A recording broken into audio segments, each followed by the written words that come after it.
Welcome to Dr. Jester Rants. Ha! And I'm gonna rant about this.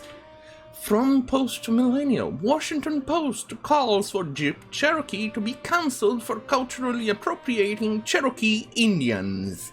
Or at least the name of Cherokee. Well, there goes the time and period where you could actually name something to try and, I don't know, pay homage to the people or the name or the organization or anything like that. Oh no! But, well, that's what happens when you're dealing with woke culture. Everything needs to be cancelled. I wonder what is going to happen to the Apache helicopter, the Huey. Well, if the project wasn't cancelled, I wonder what would happen with the Comanche. Very interesting. Well, that's what happens when you deal with the woke culture. Holy shit, the Tomahawk missiles. Shit. Boy, shit. Oh well. Washington Post published an article on Wednesday calling for Jeep Cherokee to be renamed due to its cultural appropriation of the name of Cherokee Indian Nation. Yes, it's a moral panic, I agree. The Jeep Cherokee is not a tribute to Indians, change the name.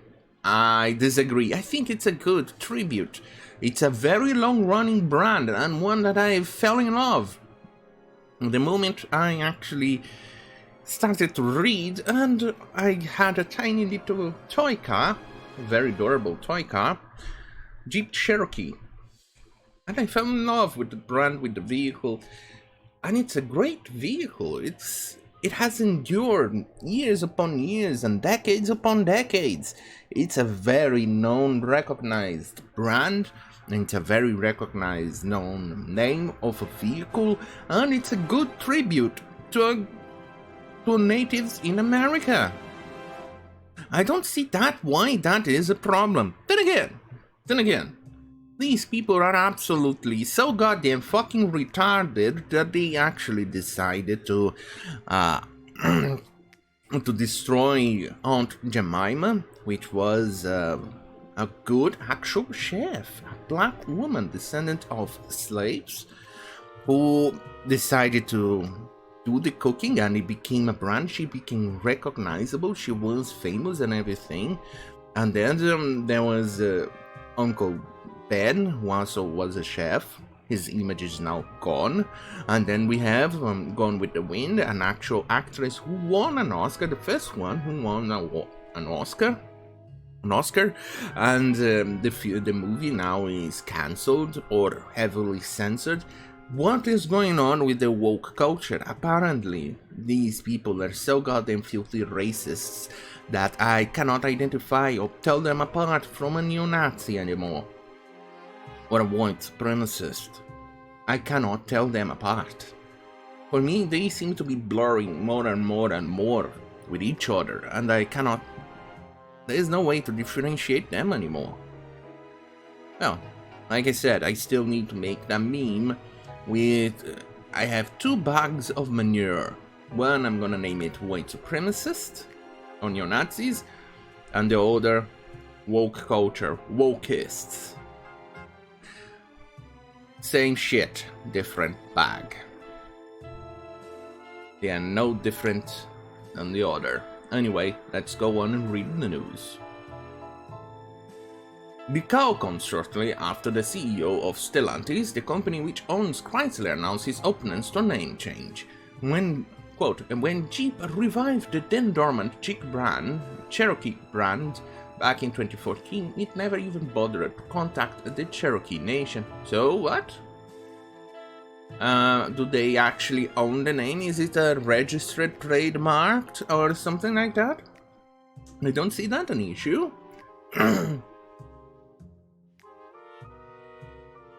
And its first response to request to drop the Cherokee name was to praise itself for choosing names that celebrate Native American people for their nobility, prowess, and pride, end quote, says the authors, Angela O'Reilly. Oh, of course. Woman. The authors went on to note that Jeep is far from alone in profiting using the name of Indian tribes, listing off a variety of other brands which do so. The authors complained that these brands largely did not do so without receiving approval from tribal nations or offering them money for their use.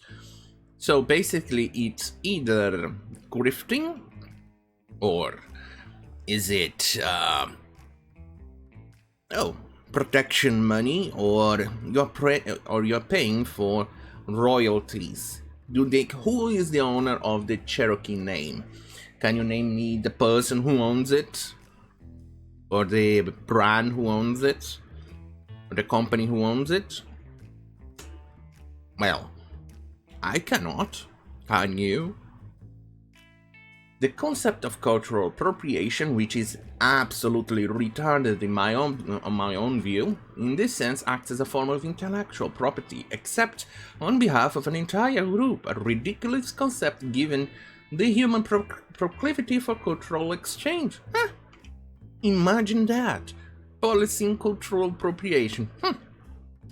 Well, if you are going to police cultural appropriation, so then we have problems with brands that are black owned but produces products from other cultures.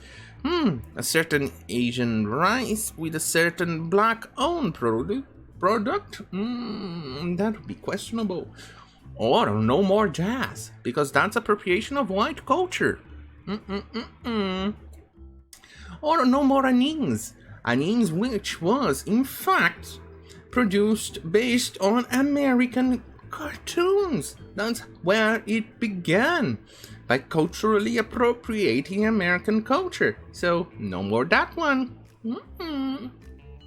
So, well, turns out those racists are very racist. I wonder what the white supremacists and neo-Nazis feel about this. Are they feeling happy that now their dreams are coming true? But probably quite happy, but not quite happy as they should, because it's not coming from their side. It's now coming from the other side. Who knew? Anyway, quote, by removing tribal names from their histories, lands, contexts, and cultures, they obscure contemporary Native American nations. What now?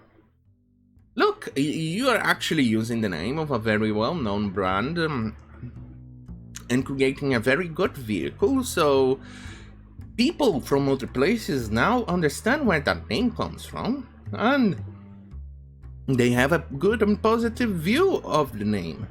For instance, in the shithole I currently live in, they don't even know what Cherokee means until they see the vehicle, and now they understand, oh, it's a tribe from America. Now they know.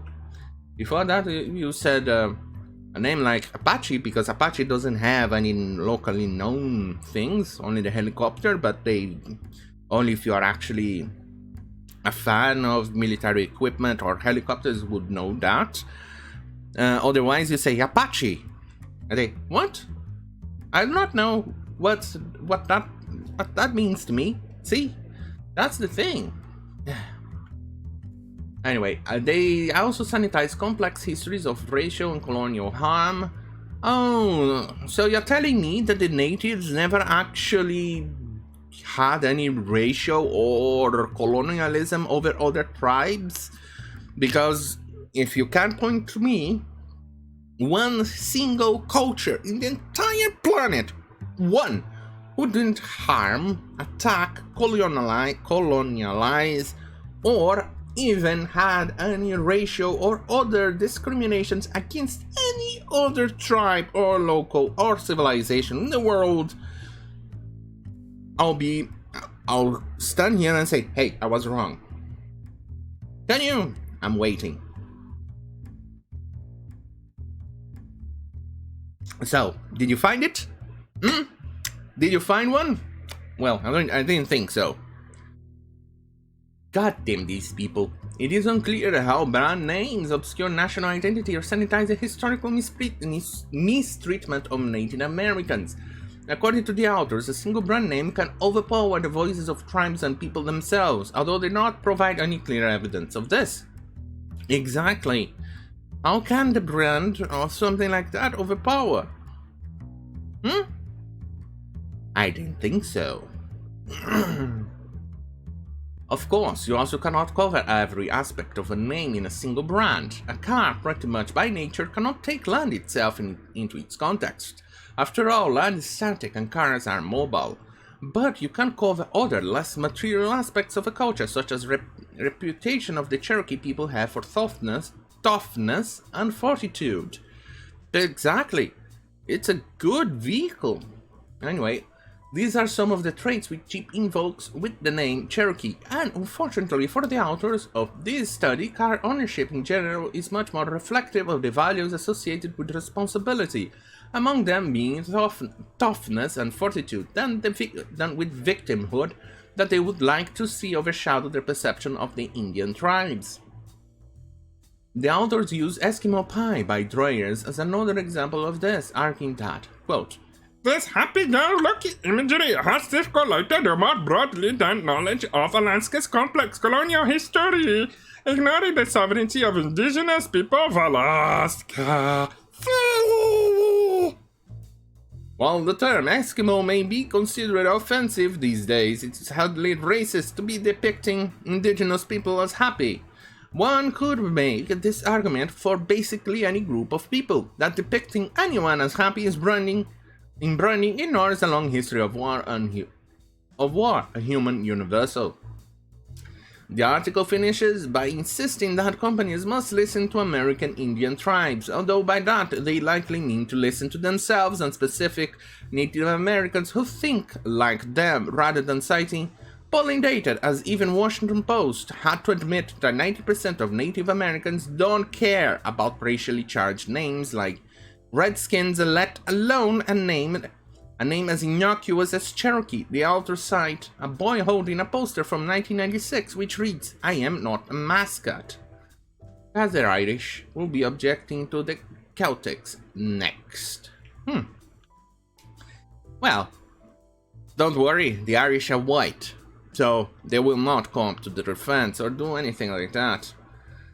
And it's quite correct. That poll is it's relatively old and new at the same time. They don't see as a problem. They don't care, but obviously these moronic imbeciles are only interested in wokeism. They only care about one thing and one thing only, their narrative and their words, and nothing else matters, according to them.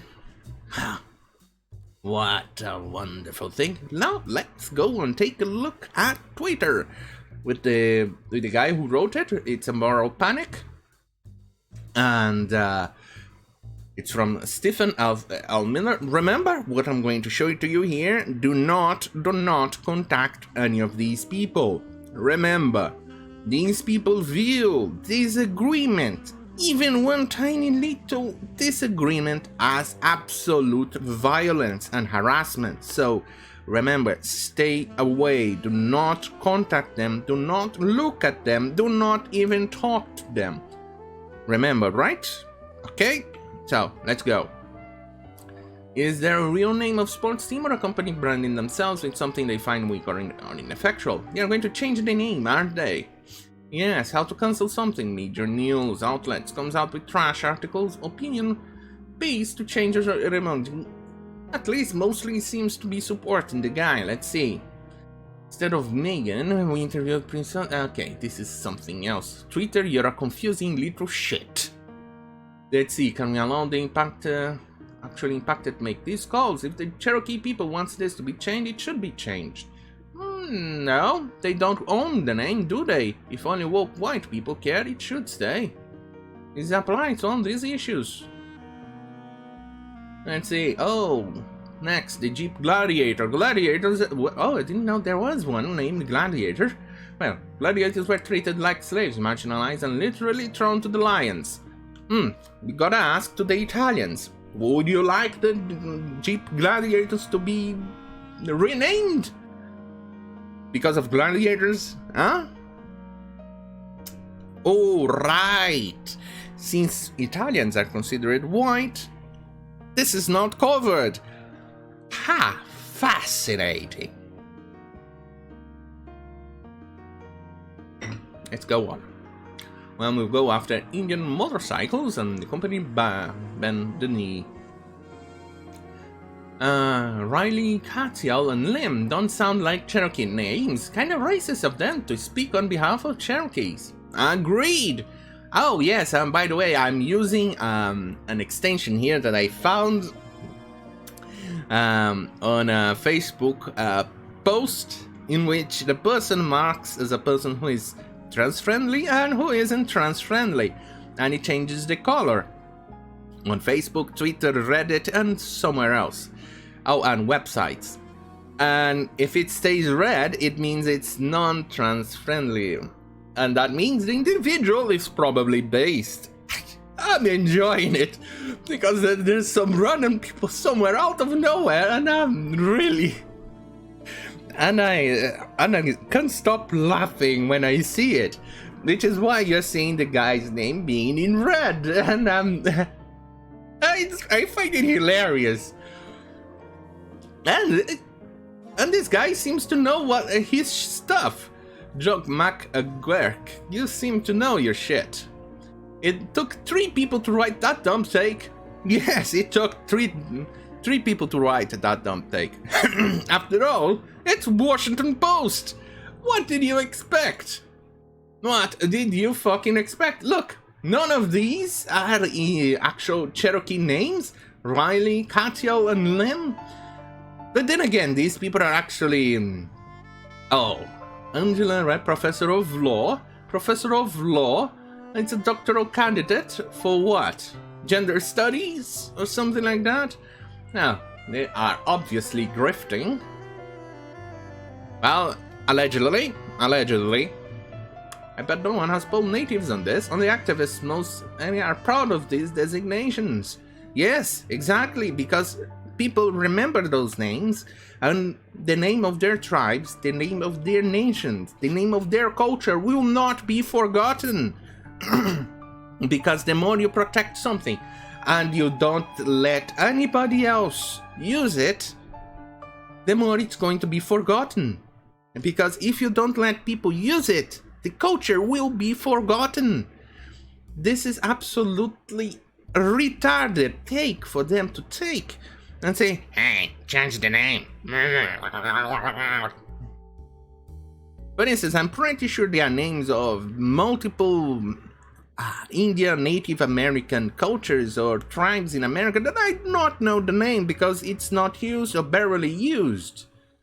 So, I don't see it. I don't see it happening. So, let's move on. Oh, thank you, Twitter, for doxing me. Let's see. You are now gone. Goodbye, you filthy Twitter. And your filthy ads. Let's see. Flips through Dr. Seuss books for mention of Wrangler. About the Egypt offers licensing arrangement to a more badass indigenous tribe group. Win-win outcome, right? Holy shit, Joe Rogan is also marked as non-trans friendly. Holy shit. That's the most badass group that Joe Rogan likes to mention and discuss Native Americans. Chief of Cherokee Nation said he doesn't want financial compensation. He just wants the name of the truck. Maybe they could find another tribe that would be interested. They need 3 people to write that article. Yes, because it's difficult when you're trying to grift. When you're trying to peddle a narrative. When you're trying to be woke. And when you are woke, you're pretty much a soy consumer. And when you're a soy consumer, you don't have much energy. So, you know what? I'm gonna call it. It's quite fascinating. Okay. Here is one. Remember, don't contact these people. I wish I was in right-wing media just to get to complain about op-eds and consistently play the victim. Seems like a pretty easy job. When the entire thing went over his head, that they are complaining about a nothing burger that people should change the name of a vehicle or product because of this, because they feel insulted. And this imbecile here thinks, oh, the right-wing media is complaining about the narrative and trying to censor him. There you go. These people are absolutely fucking retarded. John, every day it's something new to get outraged about. Well, yes, you seem to be outraged about everything you see fit. Do you have pronouns in your... Oh, my God. You need to be cancelled. You don't have pronouns. And you know what happens when you don't have pronouns on your bio? You get cancelled by your own tribe. You're a woke bastard. Anyway, no, I don't want him cancelled. I'm just parroting what these imbeciles actually believe in. Anyway, let's call it. Don't forget to like, share, and subscribe. If you want more spicy content, go and check out bitchute.com/Dr. Jester or minds.com/Dr. Jester for that spicy content. Very spicy. So, thank you for watching. Good night.